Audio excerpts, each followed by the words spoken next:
Hello, guys, and welcome to another One Stop Wrestling podcast. As always, I'm your host, Alex, and as always, I'm joined by Rohit and Alfonso this week.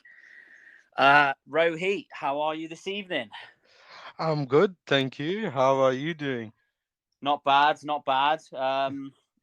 We've got some breaking news, really, that we're going to be talking about this week. Yeah. Yeah, bit of a bit of a shock, really, with everything that's gone on today. Alfonso, how are 100%. you this evening? A little bit sad because whenever a wrestler get released, it's a sad day because someone lost his job. But apart from that, I'm good. Good. Yeah, let's get straight Yeah. into it. Obviously, WWE formed, Endeavor took over WWE. And So since TKO then, Group's holding, isn't it, or something like that? No. yeah. And since then, there have been a string of releases. It started with a lot of backstage and office personnel last week. And today, we're recording on September 21st. There's been a string of releases of WWE superstars. Quite shocking news, really. I think we'll just get straight into the main one, really, which is Dolph Ziggler.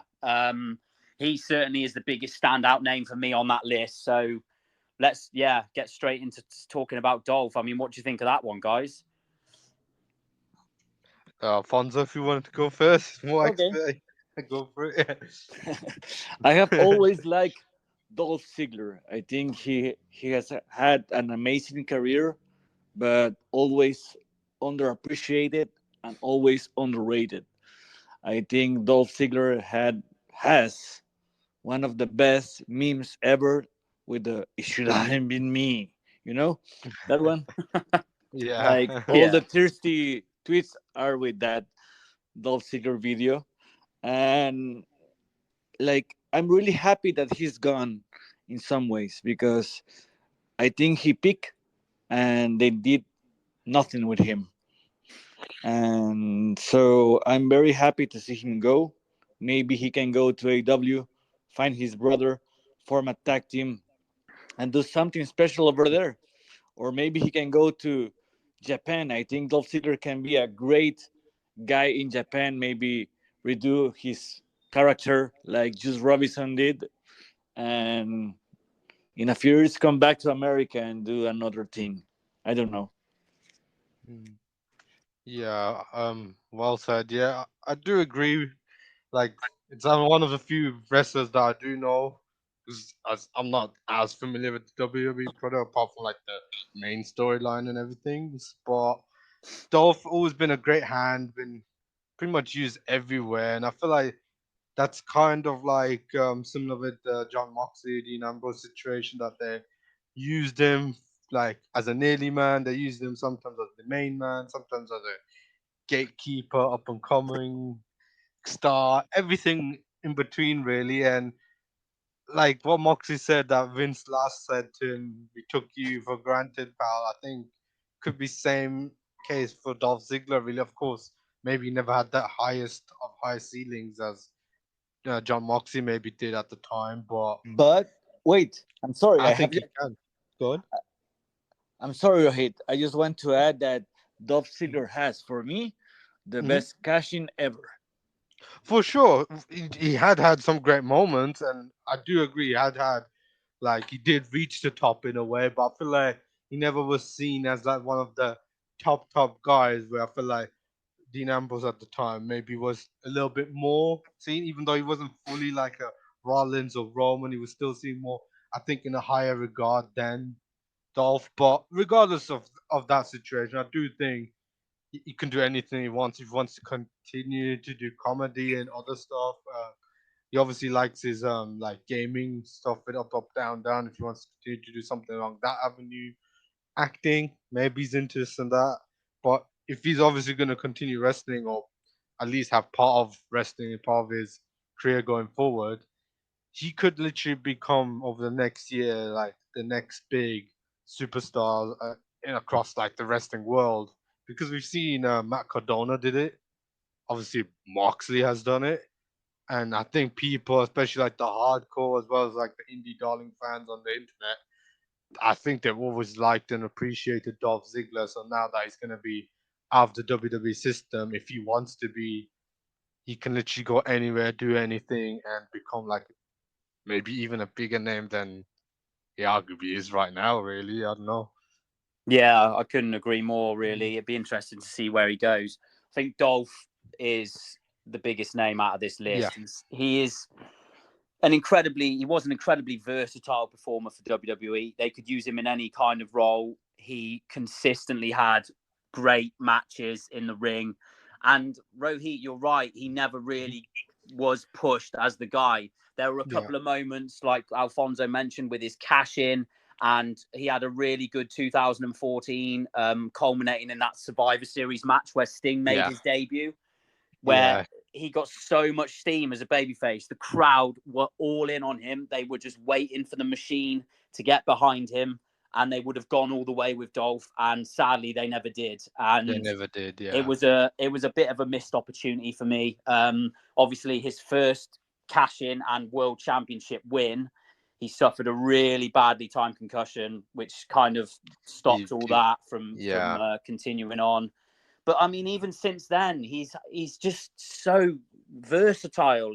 They could just put him in all sorts of scenarios. Like he brought life to the Intercontinental title when he had his little mini feud with Miz in 2016, of where he course, put yeah, his career on the line against the championship, which was a great story and match. Even like last year, he was the NXT champion. They dropped him down to NXT, and yeah, he had a brief run there. And it is sad to see Dolph go. I think he was one of those crowd favorites, like you said, hmm Rohit, like sort of yeah, indie darling because of his work. People saw how hard he worked, how yeah. consistent he was in the ring, and yeah, he And was. Go on. go on, no, go on, I was finish what just going you to said. say he was such a consistent performer in the ring, on the mic, and he would just do whatever they told him to do, and the crowd loved him for it. Yeah, company guy. And what I was gonna say is like maybe that's like it's double-edged sword, especially when you're in the WWE system when they can't make everyone a star, they can't make everyone fit. If like even if you have the potential to be a top star, if you can do other things really, really well, they're gonna use you for everything else. Meanwhile, the guys they want to push, or the guys that can only really be big name stars, I guess, in their eyes anyway, Yeah, you're right.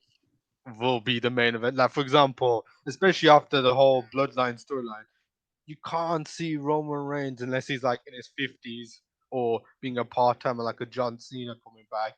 Like, oh, I'm gonna fight for the Intercontinental Championship. I'm gonna work with this young and up and comer and have a more of a comedic run or anything like that.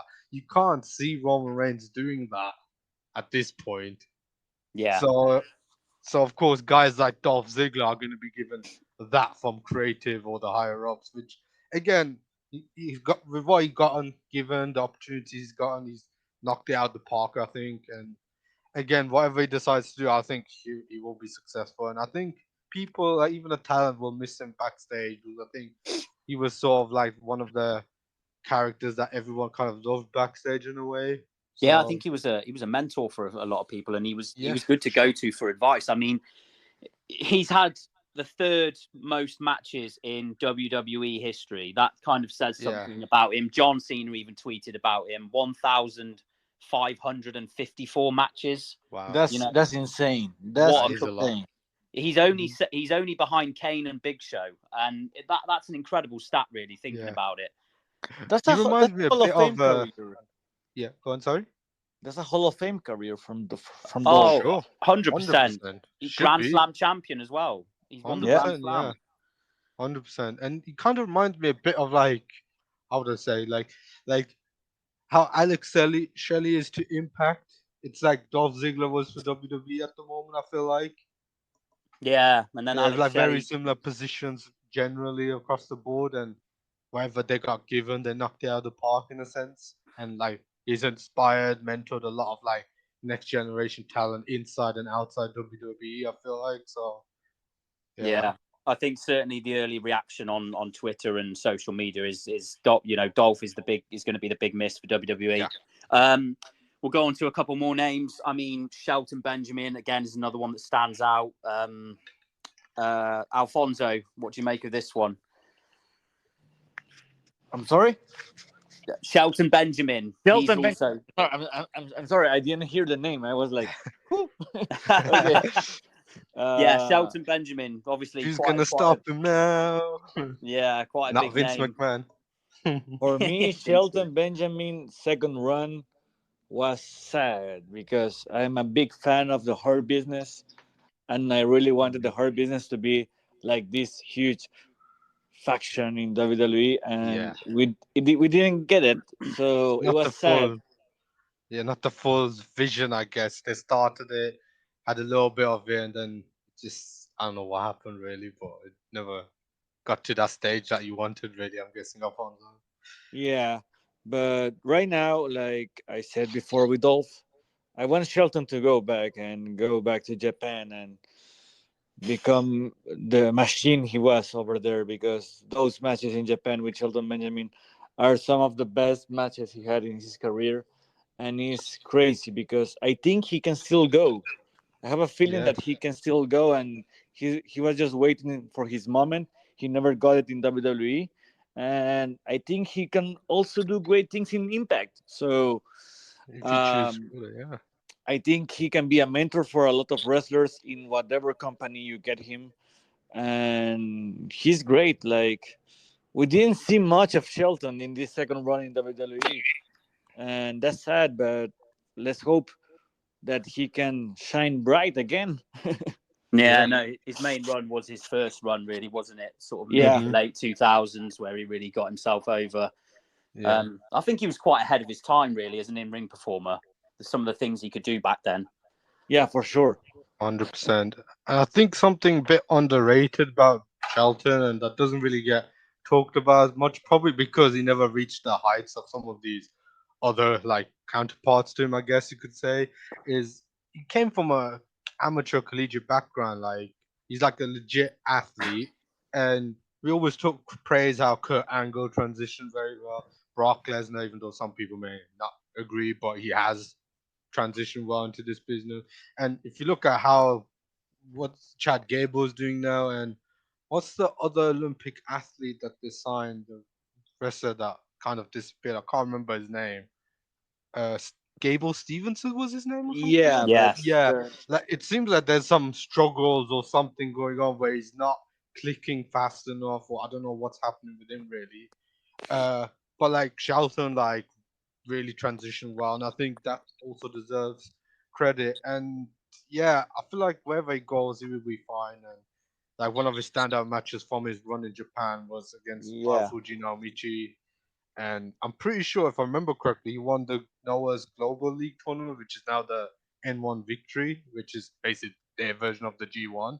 So to win that shows you how much they saw Charlton like as a threat, and in like Japan really, and in Noah as well. So again, if he does go there, be some good matches, I think. Yeah. Like, for me, one of the best Shelton Benjamin moments from this second round has been the moment with Brock Lesnar at the Royal Rumble. That was good. Yeah. That was a very fun moment, and I was very happy to see it like happen again. Yeah. And I agree. Let's not forget him defeating Triple H clean on Raw during the Reign of Terror. Yes. I think that alone should deserve a Hall of Fame entry.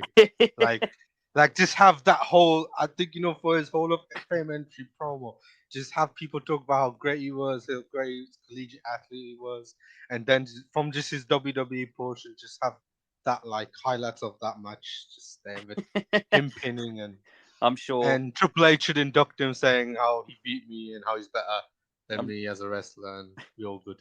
I'm sure Craig will love listening to this bit of the podcast. I think he's gonna cut it out probably. So if you guys cut out Craig, I'm gonna watch this episode closely. So I mean, Shelton's 48 years old. I mean, do you think he's still got a bit more in the tank? Where do you want to see him go, Rohit? I think he does have his tank, and with Japan, how like they do tours, and if he doesn't come for every tour, or if he decides to stay more in America, he could maybe work with New Japan on New Japan Strong. Alfonso, do you want That to see could him in work. Japan? Yeah, I want to see him in Japan, or maybe become a producer Yeah, in AW or in Impact. that could work too. Yeah, Yeah, he'd be good in that role, definitely. I think it depends on what he wants to do, where he thinks his Exactly. bodies are, Yeah. Yeah, we cannot and choose. We yeah, cannot choose his future. Is what he wants to do. yeah. I think he'll pick something that has like less mileage. I know going to Japan is like a lot of miles with the plane, but when you're in Japan, like the tour bus, and you go for tours, so you're there for a couple of weeks at a time, go back home, you basically can rest for a couple of weeks, or if you want to take more independent bookings or anything else, you do that. So I think it could work. It just depends again what he wants to do. Yeah, we'll have to see.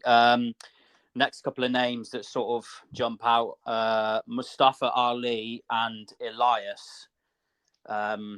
Alfonso, thoughts on these ones? I think we should start with Mustafa Ali because I Yes. think he had a lot of potential. That match with Buddy Matthews is one of my favorite matches ever. Like that pre-show match is amazing. If you haven't seen it, you have to go and see it because I think it's a great match.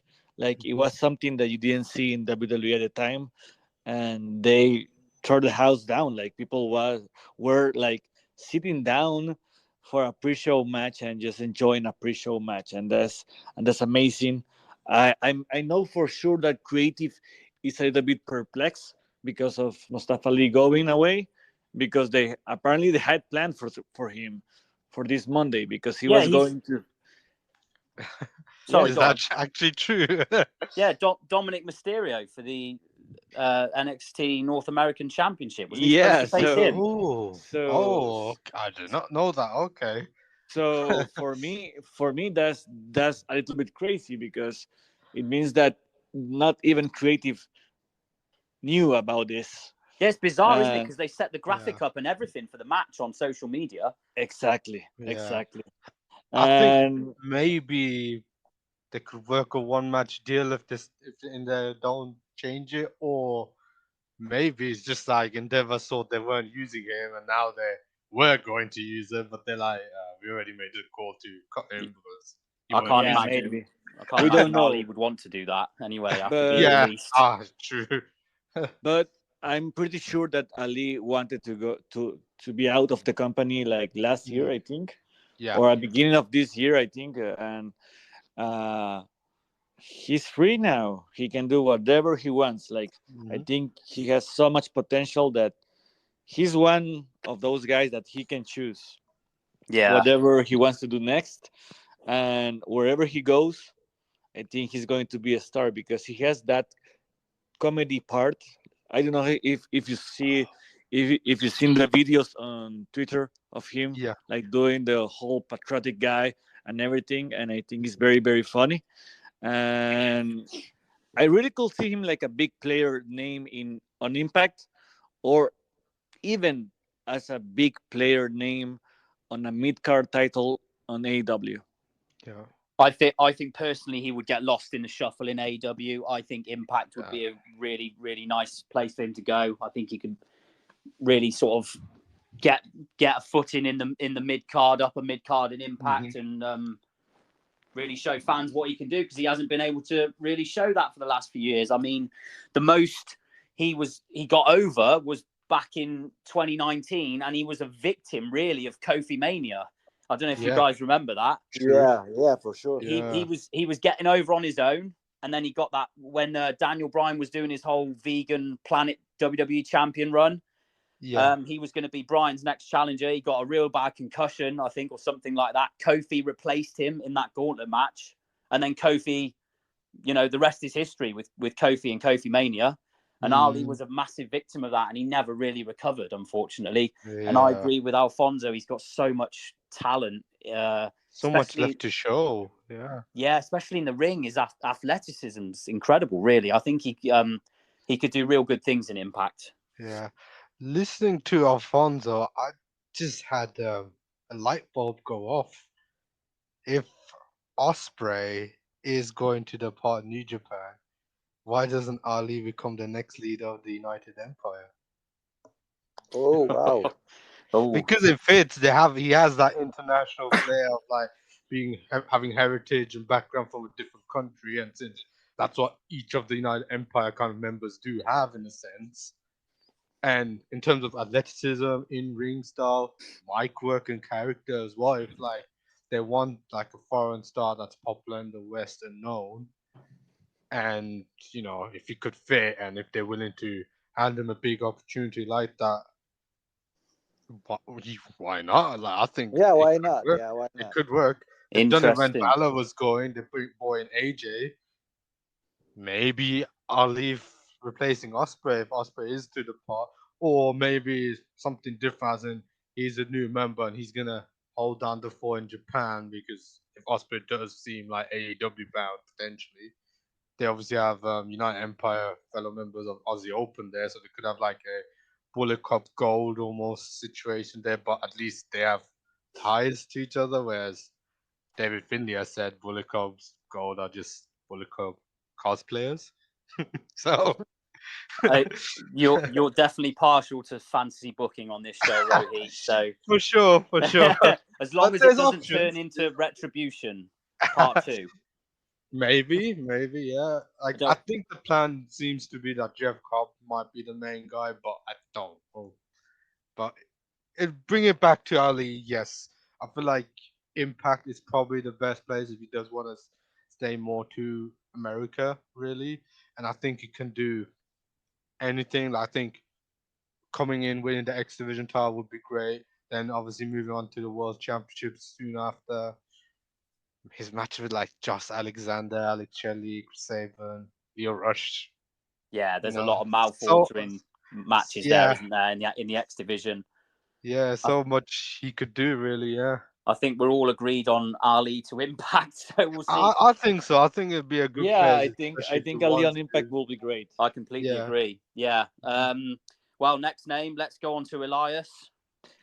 I said that last week that I want to Yeah, see Elias with Joe Henry. So that's it for Elias me. to Impact. There we go. I say Elias as well. Let's not forget, with Elias being released, Ezekiel is always released. Oh Is also no, released too. Ezekiel. Oh, So Okay, okay, forgot about okay, that. okay, okay. I want Elias to sign with Impact to be with Joe Henry, but I want Ezekiel to sign with AEW. I was thinking the same thing. That'd be interesting. I think that something like that great. Like he can take like independent booking and just appear in like the same day at two different bookings. Like a pre-tape booking for one, and then live on the other one, and keep doing that Elias Yeah. Ezekiel stick. That could be very, very funny. Oh, if there was The- some way where he could do that, get like a dual yeah. contract, that could be some real entertaining stuff. Yeah. The Mick Foley kind of thing, like the character work, would be pretty cool. Yeah. The only thing is that it's a little bit impossible because Ezekiel doesn't Yeah. have a beard and Elias has a beard, and I don't think he can just glue a beard like for every single match. Yeah. I mean, maybe you could go for like a more, I don't know, But maybe for change me, up, clean shave or something. yeah. But for me, for Ezekiel, like Mhm. one of the best moments for him, I think it was the massive boost he got when he did the basketball promo. I think with Kevin Owens. Do you remember that? I don't remember that one. No.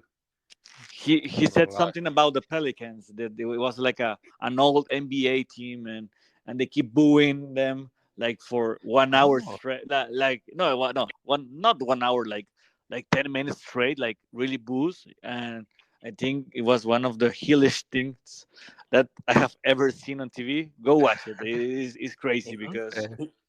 He was good at getting heat when he Yeah. did. I mean, he was good at getting positive reactions too. When he did the whole WWE stands for walk with Elias, yeah, Yeah. get the like, whole arena to do it along with him. like Yeah, true. Yeah. he His wasn't drawbacks were his ring work though. He was never really the best in ring exactly. worker, and that That kind was of held him back a bit. Hmm. Yeah. Yeah, that was what I was going to say, because he was never the great wrestler, but like the Kevin Owens Ezekiel storyline was so much fun, like to see, like to enjoy. But I think it's a lot with Kevin Owens and how he acts and how he understood like the comedy bits. Oh, Kevin But Owens lost his mind, didn't he? yeah, and then like one of the best things about that storyline is that a few months later, Elias comes back and tell Kevin Owens that he wants to team up with him to go against the Bloodline, and Kevin Owens just said like, "No, still remember that you were trying to make me go crazy because of Ezekiel." And I think continuity is one of the best things in wrestling. And thank you, Elias, for giving us Yeah. that kind of. Yeah, yeah, Yeah. agreed. So, I mean, two more names. These superstars were both let go and then rehired last year. So they've only been going for a year, and that's Emma and Top Dollar. Okay, for me, for Emma, is very sad because I don't know if you saw the tweet. Like she was very excited about the elimination chamber being in Australia, Yes. and Yeah. then she got released. So that's very very sad. And she was doing much better in Impact. So go back there and keep crushing it on Impact because she's Yeah. good. Yeah, it's sad that they've just released that they're going to Australia. A couple of days later, release Emma. That she must Yeah. have been really excited for that moment. Mhm. Who else have they got? Is it just Grayson Waller that's from Australia in the company? Mommy, Rhea Ripley, isn't she from Australia? No. Oh, she might be. Yeah. I'm Yeah, pretty Rhea sure she Ripley. is. Yeah, Yeah, she Rhea is. Yeah, Ripley. Yeah. yeah, yeah. Oh, look at that. Rhea Ripley versus Emma. That would have been a great match to have there. Yeah, I feel like Emma is one of those people very underappreciated by WWE because like she was one of the few that started off this whole women's revolution, and they haven't really went in with her, and I guess she just got lost in the shuffle, or creative didn't know what to do with her. And she's like a solid in-ring worker. Her mic and character skills don't seem like top tier, but very good.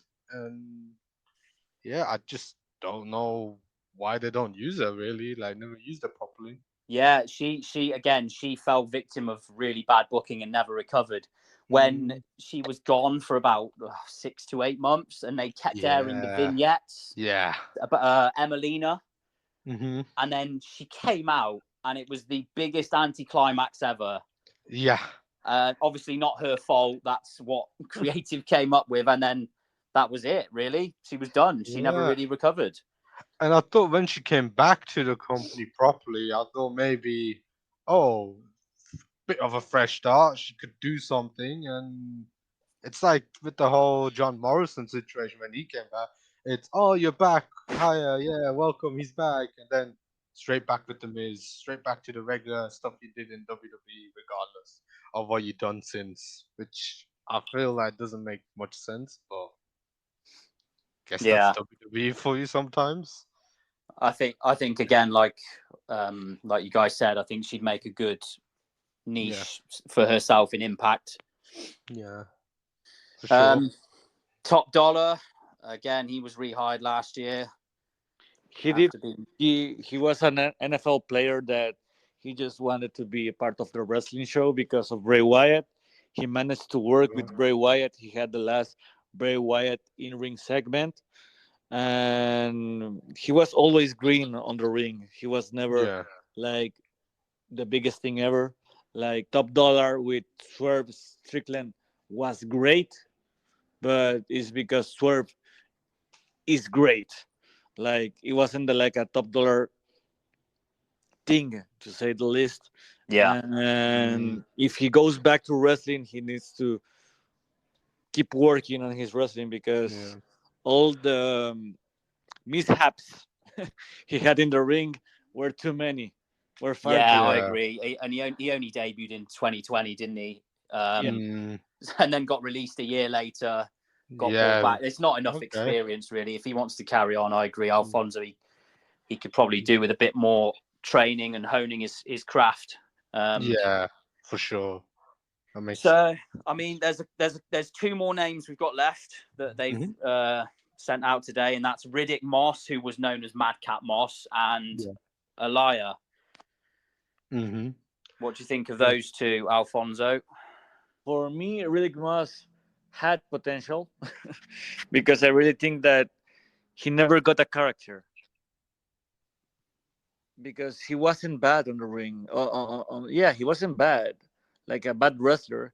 And I think Paul Heyman think very high of him, and I was like hoping to see him like have like a real push after he defeat Baron Corbin in their little like feud, but it never happened with him. And Alaya had like a very short like main roster run because the craziest thing about Alaya is that she was signed with NXT like I think in 2015 or something like that or 2013, and Really? Wow. debuted in the main roster until like 2018 or something like that. And the highlight of her career is that she's a tag team champion, but with Raquel Rodriguez doing all the heavy work.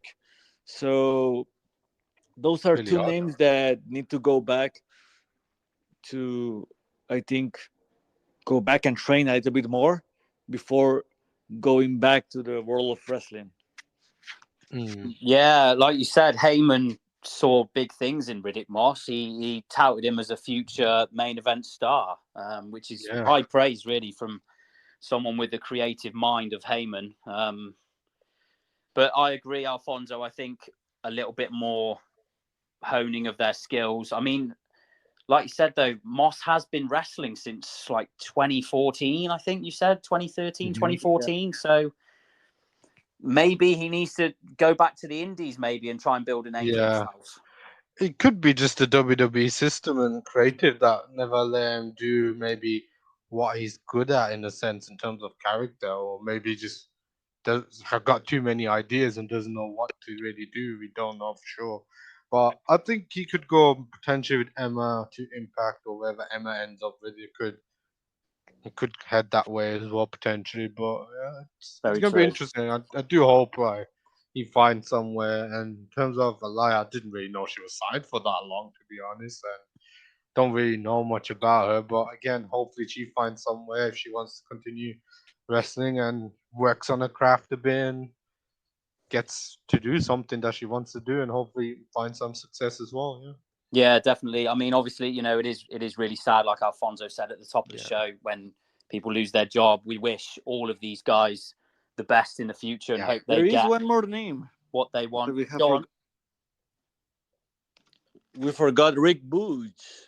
Oh yes, Oh yes, yeah. Rick Boogs. Yeah, yeah, yeah. And I think Rick Boogs is one of the biggest what if because I don't know if you remember the tag team match with Nakamura against the Usos. Like we Yeah. don't know if they were going to beat the Usos in that match That's true. until he got injured because he was like they were really showcasing him because he's like a great actor. I think he has to go and do some comedies because he's very funny as a comedy actor. He has his YouTube channel with some like motivation speeches and things like that, and I think he could do well in comedy. Yeah, he had a quite a bit of a character to him, and in terms of like the look, it's like Vince's McMahon's like dream, really. Like big, strong guy, great physique. Big He's His got a strong great, guy. wrestling great in look, hasn't he? Yeah. Yeah, and in terms of in-ring wrestling, it wasn't even bad either. It was actually pretty good for a man of that size and in terms of his experience. I'm not sure how long he's been wrestling for, but he seemed to have a lot of potential and he had pretty much all the package. His mic work was pretty decent. His character work was excellent. So He was an amateur yeah. wrestler actually. Back. Okay. Yeah, he was. Yeah, Yeah. even more of a plus really that he can be that kind of character as from an amateur wrestler as well. Yeah. Yeah, I think they signed him about 5 years ago in Right. Yeah. NXT, something like that. Yeah. But he wasn't like anywhere before then in terms of pro wrestling. No, just straight to NXT really. Yes, it was. Yeah, yeah, yeah. Okay, yeah. So if that case, only like 5 years pro wrestling, I think if he does continue and goes down on independence, international, wherever he decides to go, if he does continue, I think he'll do some good things as well. Then really, yeah, He's got a chance, yeah. If he, yeah, 100%. yeah. So that's all the names we've been given so far. I mean, like I said, we wish these guys the best in the future Yeah. and hope they get what they want out of their careers. Before we go, guys, I want to get a sort of prediction. Like, who do you think is going to be the next name? I mean, this is a tough question, obviously, but like, do any names come to your mind straight away of, because they seem to be getting rid of superstars that don't think are going to make them any money, don't think they have any plans for in the future, and they don't really seem to care who they are or how long they've been there, what they've done for the company. I think the biggest name that is coming, I think, is Matt Riddle, but because his contract is expiring soon, and I think they're just going to let the contract end, and he's going to be like the biggest name that he's going to go out. Yeah. What about Drew McIntyre's contract? Was that resolved or is that still up in the air? We really don't know because apparently there was Right. an extension, but he hasn't signed anything yet. Interesting. So that could be someone. I feel like there's maybe not a massive name because I'm not too familiar with everyone on the roster, but I feel like some of the couple of the female talents are like not being used as much. That's maybe like on the mid card level, at least name wise, might get on the chopping block potentially. But again, I think everything's open. I feel like it's not going to be as ridiculous as like a couple of years back, but I feel like there might be a couple more names. But I hope I'm wrong. Hopefully, they can not, cut more people. But Yeah, yeah, yeah, definitely. I mean, it looks like that could be the case with certainly rumors of some NXT talent being yeah, cut. They are being ruthless with it by the looks of it. They are just, like I said, it doesn't matter how long you've been there or what you've done. They are just cutting people that they don't see any potential money to be made out of. Yeah. So I guess we'll have to see how it goes. Really, like you said, yeah. Rohit. Let's hope there aren't too many more. Someone did mention Gargano at one point. I can't remember where that was from, but Johnny Gargano might get the cut. Yeah, he hasn't done anything for a while, has he? Really, Yeah. nothing of note. And I think he wouldn't be. He's one of those guys I wouldn't be too bothered because again, he's got friends at AEW. If you want to go there, you go to Impact. I'm sure he would love to wrestle some of the best in Japan. So That- he could do anything he wants, and I think he'd be fine. So That's one of the good things to come out of these situations is that there are a lot of places now yeah, Yeah. people can go to. 100%. Yeah, And also, before we go, I want to say, let's hope that John Moxley is okay, because I don't know if you saw that last year he got like a really awful injury in his match against Ray Phoenix. And also, let's hope that Adam Cole is okay, because he got injury running to the ring.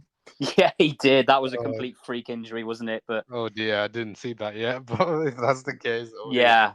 I think Moxley needs a nice long break. He's done a lot for the company, but yeah, I don't think if Moxie's not slowing down, I think he's like, yeah, if I feel like it and the doctor says it's okay, I'm gonna go for it. But probably yeah.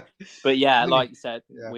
we wish those two the best with their injuries. Rohi, Alfonso, we'll wrap it up there for this evening. Thank you so much for the time.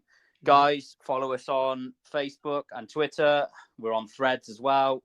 Be sure to catch this episode on YouTube and please subscribe to our channel. And Rohi, Alfonso, thank you so much. We will see you guys next week. Thank you. See ya. Thank you. Ciao.